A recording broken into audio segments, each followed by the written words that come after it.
તો જય શ્રી કૃષ્ણ વિદ્યાર્થી મિત્રો, આગળના લેક્ચરની અંદર કાલના લેક્ચરની અંદર આપણે જોયું કે મોનેરા સૃષ્ટિ વિશે વાત કરતા હતા. મોનેરા સૃષ્ટિની અંદર આપણે એવા સભ્યોની વાત કરી કે મુખ્યત્વે મોનેરા સૃષ્ટિની અંદર સૂક્ષ્મ જીવો જ મોનેરા સૃષ્ટિના સભ્યો છે. એટલે એ સમુદાયને, મોનેરા સૃષ્ટિને આપણે સૂક્ષ્મ જીવોના સમુદાય તરીકે પણ ઓળખતા હતા. પછી એના વિવિધ લક્ષણો વિશે ચર્ચા કરી હતી, એમના સ્થાન વિશે ચર્ચા કરી હતી, તેમના પ્રકારો વિશે ચર્ચા કરી હતી અને એમની પોષણ પદ્ધતિ વિશે એટલે કે મોડ ઓફ ન્યુટ્રિયન્ટ વિશે ચર્ચા કરી હતી. હવે આજના લેક્ચરની અંદર આપણે કાલના લેક્ચરની અંદર સાથે સાથે એક મોનેરા સૃષ્ટિના મુખ્ય સભ્ય આર્કીબેક્ટેરિયા કે જે એક્સ્ટ્રીમ કન્ડિશન અથવા તો વિપરીત પરિસ્થિતિઓમાં સર્વાઈવ કરી શકે એવા બેક્ટેરિયા વિશે ચર્ચા આપણે આગળના લેક્ચરમાં કરી ચૂક્યા છીએ. હવે મોનેરા સૃષ્ટિની અંદર આપણે ભણતા હતા એ સૃષ્ટિ છે મોનેરા સૃષ્ટિ મોનેરા, બરાબર છે. મોનેરા સૃષ્ટિના બીજા સભ્ય એટલે કે યુ બેક્ટેરિયાની ચર્ચા આપણે આ લેક્ચરની અંદર કરશું. યુ બેક્ટેરિયા આપણે કયા કયા બેક્ટેરિયા જોયા છે? એક આર્કીબેક્ટેરિયા જોયા ને, એમ આર્કીબેક્ટેરિયા પછી આપણે મોનેરા સૃષ્ટિના બીજા સભ્ય યુ બેક્ટેરિયાની વાત કરશું. હવે યુ બેક્ટેરિયા છે કેવા પ્રકારના બેક્ટેરિયા છે ખબર તમને? યુ બેક્ટેરિયાના અન્ય નામ છે યુ બેક્ટેરિયાનું સત્ય બેક્ટેરિયા. સત્ય બેક્ટેરિયા તરીકે પણ ઓળખાય છે. સત્ય બેક્ટેરિયા તરીકે પણ યુ બેક્ટેરિયા ઓળખાય છે, બરાબર. હવે આ યુ બેક્ટેરિયા વિશ્વની અંદર અથવા તો સૃષ્ટિની અંદર કેટલા પ્રમાણમાં જોવા મળે છે? યુ બેક્ટેરિયા કેટલા પ્રમાણમાં જોવા મળે છે? તો કે હજારોની સંખ્યામાં જોવા મળે છે. અને આ યુ બેક્ટેરિયા એટલે કે સત્ય બેક્ટેરિયા એટલે કે યુ બેક્ટેરિયા સમાજની અંદર અથવા સૃષ્ટિની અંદર હજારોની સંખ્યામાં જોવા મળે છે. હજારોની સંખ્યામાં ઉપલબ્ધ છે, બરાબર. યુ બેક્ટેરિયા એટલે કે સત્ય બેક્ટેરિયા સૃષ્ટિની અંદર, મોનેરા સૃષ્ટિની અંદર હજારોની સંખ્યામાં જોવા મળે છે, બરાબર છે. હવે યુ બેક્ટેરિયા વિશે એ તો આપને ખબર પડી ગઈ કે યુ બેક્ટેરિયા અન્ય નામ મોનેરા સૃષ્ટિના બીજા સભ્ય છે, બરાબર. એમને સત્ય બેક્ટેરિયા તરીકે પણ ઓળખાય છે, બરાબર. અને હજારોની સંખ્યામાં જોવા મળે છે. તો આ યુ બેક્ટેરિયા પાસે વિશિષ્ટ લક્ષણો શું છે? તો કે યુ બેક્ટેરિયાની કોષ દિવાલ વિશિષ્ટ પ્રકારની હોય છે. કોષ દિવાલ વિશિષ્ટ પ્રકારની હોય છે. કેવી વિશિષ્ટતા ધરાવે છે? તો કે કોષ દિવાલ સખત હોય છે. કોષ દિવાલ આખું લખી નાખું. કોષ દિવાલ સખત હોય છે. સખત પ્રકારની કોષ દિવાલ ધરાવતા બેક્ટેરિયા હોય છે, બરાબર. હવે યુ બેક્ટેરિયા વિશે આપણે કયા કયા લક્ષણો જોયા? પહેલા તો હજારોની સંખ્યામાં જોવા મળે, સખત કોષ દિવાલ ધરાવે, અને ઘણી વખત આ યુ બેક્ટેરિયા ચલાયમાન પણ હોય છે. ચલાયમાન એટલે કે મોટા, એટલે કે એક જગ્યાએથી બીજી જગ્યાએ ફરી શકે એવા બેક્ટેરિયા હોય છે. યુ બેક્ટેરિયા ઘણી વખત કેવા હોય? તો કે ચલાયમાન એટલે કે ચલિત પણ હોય છે, બરાબર. તો ચલન એમનેમ તો થશે નહીં, એક જગ્યાએથી બીજી જગ્યાએ એમનેમ તો ટ્રાન્સફર થઈ શકશે નહીં. તો ટ્રાન્સફર થવા માટે, ચલાયમાન થવા માટે એમની પાસે કઈક પ્રકારની ચોક્કસ રચના હશે. એ ચોક્કસ રચના છે કશા. ચલાયમાન થવા માટે કશા નામની રચના આવેલ હોય, જેને આપણે ફ્લેજેલા કહીએ છીએ, ફ્લેજેલા તરીકે ઓળખીએ છીએ. ચલાયમાન થવા માટે એટલે કે ચલિતપણા માટે બે પ્રકારની રચના હોય. એક તો પક્ષમો હોય અને કશા હોય, એટલે કે ફ્લેજેલા હોય અને પક્ષમો હોય, બરાબર. આ પક્ષમો અને કશા ચલાયમાન થવા માટે હોય. પણ મોનેરા સૃષ્ટિના બીજા સભ્ય એટલે કે યુ બેક્ટેરિયા પાસે જો ચલિત હોય તો એમની પાસે શું હાજર હશે? તો કે કશા હાજર હશે. આ ત્રીજું લક્ષણ થયું. પછી ઘણા બધા યુ બેક્ટેરિયા પ્રકાશ સંશ્લેષી પણ છે. યુ બેક્ટેરિયા પ્રકાશ સંશ્લેષી પણ છે. પ્રકાશ સંશ્લેષી એટલે કેવા? મેં તમને આગળના લેક્ચરમાં વાત કરી હતી કે સૂર્યપ્રકાશનો ઉપયોગ કરી વનસ્પતિ જેમ સૂર્યપ્રકાશનો ઉત્પન્ન કરીને પોતાનો ખોરાક બનાવે છે, એમ આ બેક્ટેરિયા પણ સૂર્યપ્રકાશનો ઉત્પન્ન કરીને પોતાનો ખોરાક બનાવતા હશે. તો ભાઈ સૂર્યપ્રકાશનું ઉત્પન્ન કરીને પોતાનો ખોરાક બનાવવા માટે કાંઈક તો રચના જોશે ને પોતાની પાસે. કઈ રચના જોશે? કાંઈક તો રચના જોશે. વનસ્પતિઓ પાસે કઈ રચના હોય? તો કે હરિત કણ હોય. હરિત કણની અંદર કયા પ્રકારનું તત્વ હોય? તો કે હરિત દ્રવ્ય એટલે કે ક્લોરોફિલ હોય. ક્લોરોફિલ, બરાબર. તો પ્રકાશ સંશ્લેષી જો હોય, યુ બેક્ટેરિયા જો પ્રકાશ સંશ્લેષી હોય તો એમની પાસે કયા પ્રકારનું દ્રવ્ય આવેલું હશે? તો કે ક્લોરોફિલ એ પ્રકારનું દ્રવ્ય આ બેક્ટેરિયા પાસે આવેલું હોય તો એ બેક્ટેરિયા પ્રકાશ સંશ્લેષી હશે. એટલે કે પ્રકાશનો ઉપયોગ કરી, પ્રકાશ ઉર્જાનો ઉપયોગ કરી, સૂર્યની ઉર્જાનો ઉપયોગ કરી અને પોતાનો ખોરાક બનાવતા હશે, બરાબર. હવે આ વાત થઈ ગઈ આપણે મોનેરા સૃષ્ટિના બીજા સભ્ય એટલે કે યુ બેક્ટેરિયાના બેઝિક લક્ષણોની ચર્ચા આપણે વાત કરી લીધી. હવે આમાંના અમુક સભ્યો છે નાઇટ્રોજન ઉત્પન્ન કરવા માટે પણ મદદરૂપ છે. ઘણા બધા યુ બેક્ટેરિયા છે ને નાઇટ્રોજન ઉત્પાદક તરીકે પણ કાર્ય કરે છે. કેવા તરીકે કાર્ય કરે તો કે નાઇટ્રોજનના ઉત્પાદનમાં પણ મદદરૂપ છે. ઉત્પાદનમાં બરાબર. કેવા પ્રકારના બેક્ટેરિયા નાઇટ્રોજનના ઉત્પાદન કરે છે તો એની પણ આપણે વાત કરશું, અને શેના આધારે નાઇટ્રોજન ઉત્પાદન કરે છે એની પણ વાત કરશું. હવે બધા બેક્ટેરિયા તો નાઇટ્રોજન ઉત્પાદન કરી નથી શકતા, બરાબર છે. બધા બેક્ટેરિયા તો નાઇટ્રોજનનું ઉત્પાદન કે નાઇટ્રોજનનું સ્થાપન કરી શકતા નથી, બરાબર. નાઇટ્રોજનનું સ્થાપન કરી શકતા નથી, બરાબર. નાઇટ્રોજનનું સ્થાપન શેમાં કરવું પડે? વનસ્પતિઓમાં નાઇટ્રોજનનું સ્થાપન કરવામાં આવે, બરાબર. એ નાઇટ્રોજનનું સ્થાપન દરેક બેક્ટેરિયા તો કરી નથી શકતા. તો આ બેક્ટેરિયા પાસે એવું વિશિષ્ટ શું છે કે જે નાઇટ્રોજનનું સ્થાપન કરી શકે છે? તો આ નાઇટ્રોજન સ્થાપન કરી શકતા હોય એવા બેક્ટેરિયા પાસે વિશિષ્ટ રચના આવેલી હોય. કઈ વિશિષ્ટ રચના? વિશિષ્ટ કોષ આવેલ હોય, બરાબર. એ વિશિષ્ટ કોષને અભિકોષ તરીકે ઓળખાય છે. એવા બેક્ટેરિયા, એવા યુ બેક્ટેરિયા કે જે નાઇટ્રોજનનું સ્થાપન કરી શકતા હોય એવા યુ બેક્ટેરિયા પાસે કંઈક વિશિષ્ટ રચના આવેલી હોય છે. કેવી વિશિષ્ટ રચના આવેલી હોય છે તો કે એની પાસે વિશિષ્ટ પ્રકારનો કોષ આવેલો હોય, અને એ કોષને આપણે અભિકોષ તરીકે ઓળખીએ છીએ. એ કોષને શું કહેવાશે? અભિકોષ. બરાબર. અભિકોષ તરીકે ઓળખીએ છીએ. એવા કોષ ધરાવતા બેક્ટેરિયા કે જે નાઇટ્રોજનનું સ્થાપન કરી શકતા હોય. આ નાઇટ્રોજનનું સ્થાપન કરી અને એનો ઉપયોગ ક્યાં થશે તો કે વિવિધ પ્રકારના રસાયણોના આ નાઇટ્રોજનના સ્થાપનનો ઉપયોગ ક્યાં થશે? આ નાઇટ્રોજનના સ્થાપનનો ઉપયોગ થાય વિવિધ પ્રકારના રસાયણોના સંશ્લેષણમાં. વિવિધ પ્રકારના રસાયણોના સંશ્લેષણમાં, બરાબર.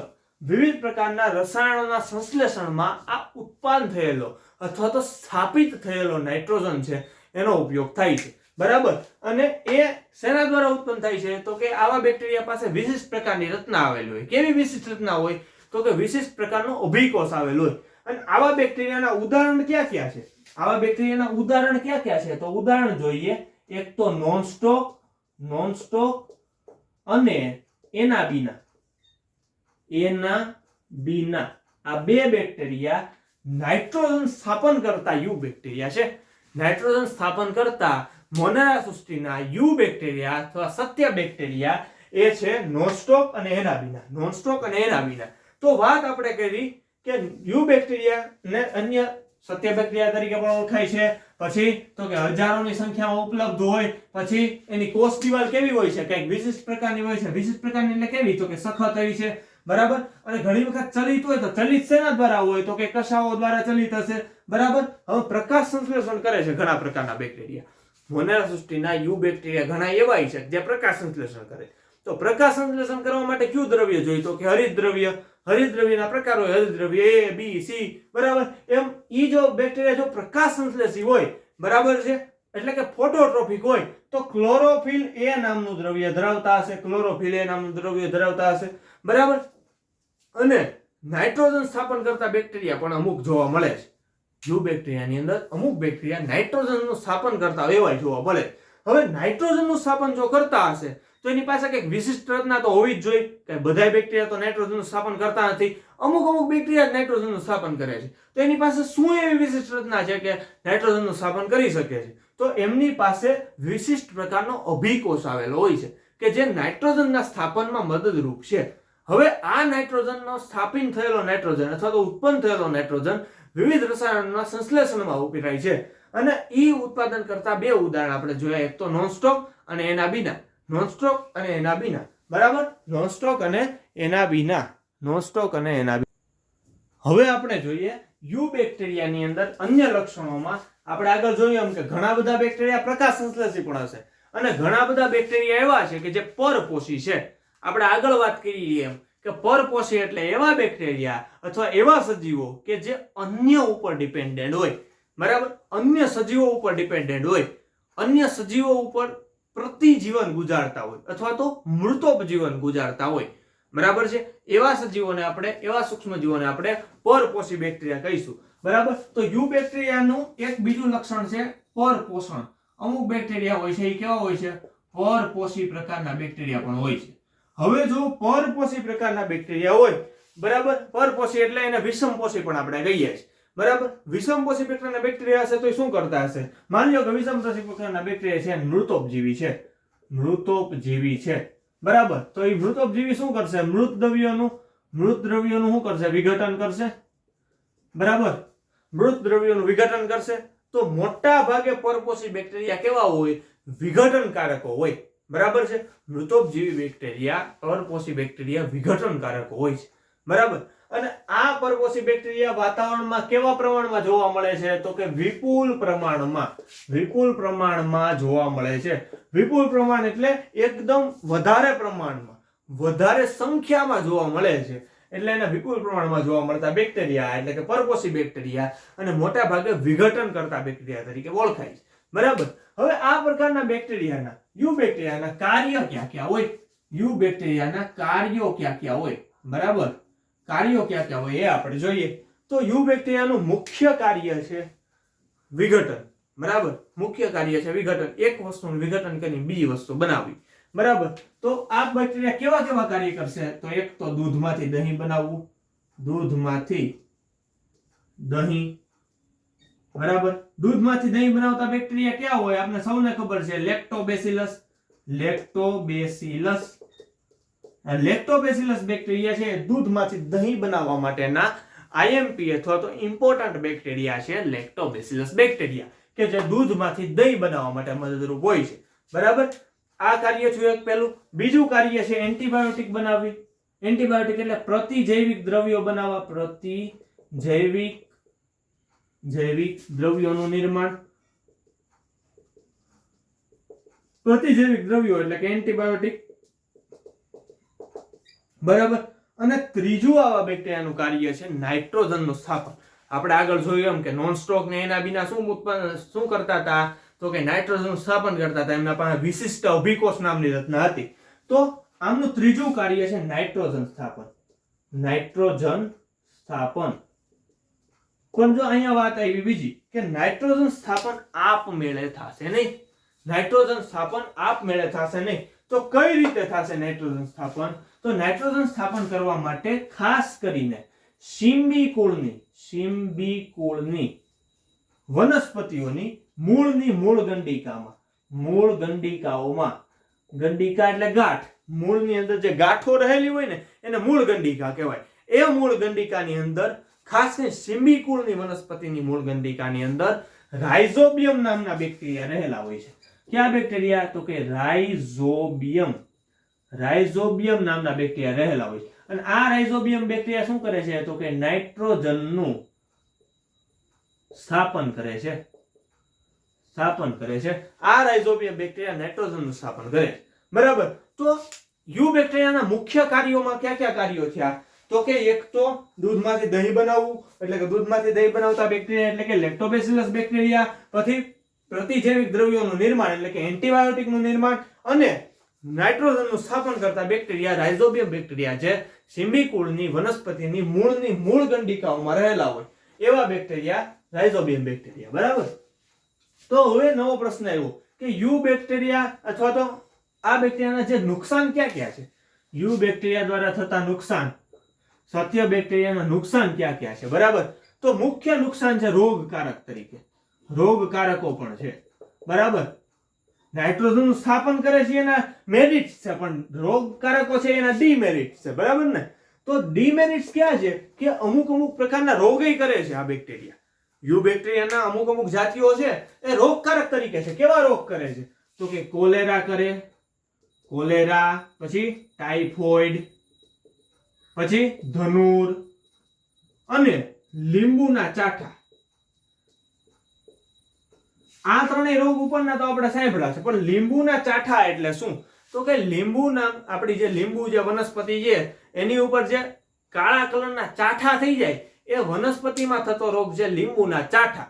અને એ રોગ પણ મોનેરા સૃષ્ટિના યુ બેક્ટેરિયાના અમુક સજીવો, અમુક જાતિના સજીવો કરે છે. તો આ એના નુકસાન છે કે કોલેરા, ટાઇફોઇડ, ધનુર, લીંબુના ચાઠા જેવા રોગો કરે છે. આ એના કાર્યો છે કે દૂધમાંથી દહીં બનાવવામાં હેલ્પ કરે છે, બરાબર, પ્રતિજૈવિક દ્રવ્યોના નિર્માણમાં હેલ્પ કરે છે, અને નાઇટ્રોજનના સ્થાપનમાં, આપણી જમીનની અંદર નાઇટ્રોજનના સ્થાપનમાં સિમ્બિકુળની વનસ્પતિના મૂળમાં રહેલી મૂળગંડિકામાં રહેતા રાઇઝોબિયમ નામના બેક્ટેરિયા છે એ સજીવ, એવા સજીવ છે કે જે આપણી જમીનની અંદર નાઇટ્રોજનનું સ્થાપન કરશે. તો આ કાર્યો છે એના ફાયદા છે, પણ સાથે સાથે આ યુ બેક્ટેરિયાના નુકસાન પણ એવા છે કે કોલેરા, ટાઇફોઇડ, ધનુર અને લીંબુના ચાઠા જેવા રોગો યુ બેક્ટેરિયા કરતા હોય છે, બરાબર. તો આની પછી આપણે યુ બેક્ટેરિયા બાદ આપણે જોઈશું મોનેરા સૃષ્ટિના યુ બેક્ટેરિયા બાદ આપણે જોઈશું માઇકોપ્લાઝ્મા નામના બેક્ટેરિયા. એકદમ નાનો ટોપિક છે, માઇકોપ્લાઝ્મા નામના બેક્ટેરિયા, બરાબર. સાથે સાથે હું અહીંયા જ લખી નાખું છું, બરાબર છે. યુ બેક્ટેરિયા બાદ છે માઇકોપ્લાઝ્મા, બરાબર છે, માઇકોપ્લાઝ્મા.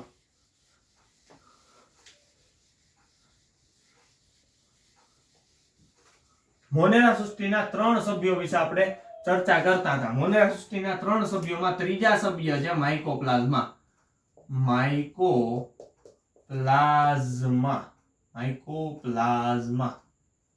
બરાબર. હવે માઇકોપ્લાઝ્માની વિશિષ્ટતા એ છે કે એ બેક્ટેરિયા કોષ દિવાલ ધરાવતા નથી, કોષ દિવાલ વિહીન છે, બરાબર, કોષ દિવાલ વિહીન બેક્ટેરિયા, બરાબર. માઇકોપ્લાઝ્મા એવા બેક્ટેરિયા છે કે કોષ દિવાલ ધરાવતા નથી. આના માઇકોપ્લાઝ્માની અંદર તમારી ટેક્સ્ટબુકમાં માત્ર 3 લીટી જ આપીશ, બરાબર. પણ હું તમને સેજ એમ છું કે આ 3 લીટીની અંદરથી નીડ બેઝ ક્વેશ્ચન પૂછાતો હોય કે બેક્ટેરિયા વિધાઉટ સેલ હોય અથવા તો સેલ વિધાઉટ સેલ હોય એને શું કહેવાય, તો કે માઇકોપ્લાઝ્મા. અને આ માઇકોપ્લાઝ્મા એટલે કેવા, તો કે એની પાસે કોષ દિવાલ આવેલ ન હોય, અને કોષ દિવાલ નથી આવેલી, બીજું કે કદમાં સૌથી નાના છે, એટલે કે નાનામાં નાનું કદ ધરાવે, નાનામાં નાનું કદ, બરાબર. માઇકોપ્લાઝ્માનું કદ કેવું હશે, નાનામાં નાનું કદ હશે, બરાબર. અને બીજું કે આના નુકસાન ક્યાં ક્યાં છે, આ બીજું કાર્ય કઈ કરતા નથી સારું. માઇકોપ્લાઝ્માનું નુકસાન એ છે કે રોગકારકો, માઇકોપ્લાઝ્મા મોટા ભાગના રોગકારકો હોય. રોગકારકો કેવા, હું તમને એક રોગનું ઉદાહરણ આપું, આપણી ટેક્સ્ટબુકમાં નથી, માઇકોબેક્ટેરિયમ ટ્યુબરક્યુલોસિસ. આ માઇકોબેક્ટેરિયમ ટ્યુબરક્યુલોસિસ નામનો રોગ છે, માઇકોપ્લાઝ્મા દ્વારા થાય છે, બરાબર. તો કહેવાનો મતલબ એ છે કોષ દિવાલ વગરના બેક્ટેરિયા છે. આવો પ્રશ્ન પૂછાય, કોષ દિવાલ વગરના બેક્ટેરિયાને કયા નામે ઓળખાય અથવા તો કયા બેક્ટેરિયા છે, તો આપણે એવું કહેવું જરૂરી રહે કે કોષ દિવાલ વિહીન બેક્ટેરિયા એટલે કે માઇકોપ્લાઝ્મા. કદ કેવું હશે, નાનામાં નાનું, અને મુખ્ય કાર્ય શું હશે, રોગકારક તરીકેનું, બરાબર છે. તો આપણે મોનેરા સૃષ્ટિનો અભ્યાસ કર્યો, એમાં સૌપ્રથમ મુખ્ય બે પ્રકારના અને ત્રીજા પ્રકારના બેક્ટેરિયા એટલે કે માઇકોપ્લાઝ્મા અથવા તો માઇકોપ્લાઝ્મા અથવા માઇકોબેક્ટેરિયા એ આપણે જોયા. પહેલો પ્રકાર જોયો આર્કીબેક્ટેરિયાનો. પહેલા એ વાત કરી દઉં, માઇકોપ્લાઝ્મા પહેલા મોનેરા સૃષ્ટિ જે આપણી છે એ શેનો સમુદાય છે, તો કે બેક્ટેરિયાના સમુદાય તરીકે મોનેરા સૃષ્ટિને ઓળખવામાં આવે છે. સૂક્ષ્મ જીવોનો સમુદાય છે. મોટા ભાગના સભ્યો, મોનેરા સૃષ્ટિના મોટા ભાગના સભ્યો ક્યાં છે, તો કે સૂક્ષ્મ જીવો છે, બરાબર. હવે આ સૂક્ષ્મ જીવોમાં ક્યાં ક્યાં મુખ્ય સૂક્ષ્મ જીવોનો સમાવેશ થાય છે, તો પહેલા સૂક્ષ્મ જીવ હતા આર્કીબેક્ટેરિયા, જે આપણે આગળના લેક્ચરની અંદર જોયા હતા. આર્કીબેક્ટેરિયા કે જે વિપરીત પરિસ્થિતિઓમાં પણ ટકી રહે એવા બેક્ટેરિયા હતા, ક્ષારયુક્ત કન્ડિશનમાં, ગરમ પાણીઓના જરામાં, બરાબર છે, ઠંડા પ્રદેશોમાં, બરાબર, કણોણ ભૂમિમાં, એવી જગ્યાએ રહેતા બેક્ટેરિયા આપણે જોયા હતા આર્કીબેક્ટેરિયા. ત્યારબાદ આપણે આ લેક્ચરની અંદર જોયા સત્ય બેક્ટેરિયા અને માઇકોપ્લાઝ્મા, જેમાં સત્ય બેક્ટેરિયા એટલે કે યુ બેક્ટેરિયા. યુ બેક્ટેરિયાની વાઇડ રેન્જ છે એકદમ, કે જે વિપુલ પ્રમાણમાં જોવા મળતા હોય, એની પાસે વિશિષ્ટ પ્રકારની સખત કોષ દિવાલ હોય, પરપોષી હોય, પ્રકાશ સંશ્લેષી હોય, નાઇટ્રોજનનું સ્થાપન કરતા હોય એવા હોય, બરાબર છે. એની અંદર આપણે નોનસ્ટોક ને એના વિનાનું ઉદાહરણ પણ જોયું હતું. પછી એના કાર્ય જોયા હતા, દૂધમાંથી દહીં બનાવવું, પ્રતિજૈવિક દ્રવ્યો બનાવવા, નાઇટ્રોજનનું સ્થાપન કરવું, એવા કાર્ય જોયા. અને નુકસાનકારક કઈ કઈ રીતે છે, તો કે કોલેરા, ધનુર, લીંબુના ચાઠા અને ટાઇફોઇડ જેવા રોગો ફેલાવે છે, બરાબર. અને આવી રીતે આપણે આખા યુ બેક્ટેરિયા વિશે ચર્ચા કરી. યુ બેક્ટેરિયા એ જ સત્ય બેક્ટેરિયા એ જ યુ બેક્ટેરિયા, બરાબર, એનું બીજું નામ છે. તો મુખ્ય કયા કયા સભ્યો થયા, પહેલું આર્કીબેક્ટેરિયા, પછી યુ બેક્ટેરિયા અથવા તો સત્ય બેક્ટેરિયા, અને પછી છું મોનેરા સૃષ્ટિના ત્રીજા સભ્યો એટલે કે માઇકોપ્લાઝ્મા, જે કોષ દિવાલ વિહીન કોષ ધરાવે છે અને નાનામાં નાનું કદ ધરાવે છે. તો આ લેક્ચરની અંદર આપણે મોનેરા સૃષ્ટિના બે મુખ્ય સભ્યો એટલે કે યુ બેક્ટેરિયા અને માઇકોપ્લાઝ્મા વિશે ચર્ચા કરી. બરાબર. આ સાથે મોનેરા સૃષ્ટિ અથવા તો 5 સૃષ્ટિય વર્ગીકરણની અથવા તો 5 કિંગડમ ક્લાસિફિકેશનની પ્રથમ સૃષ્ટિ મોનેરાનો અભ્યાસ આપણે અહીંયા પૂર્ણ કરીએ છીએ. આવતા લેક્ચરની અંદર આપણે 5 સૃષ્ટિય વર્ગીકરણની બીજી સૃષ્ટિ એટલે કે પ્રોટિસ્ટા સૃષ્ટિનો અભ્યાસ કરશું. આ લેક્ચરના માધ્યમથી તમે સારી રીતે ભણી શકો એવી આશા સાથે થેન્ક યુ.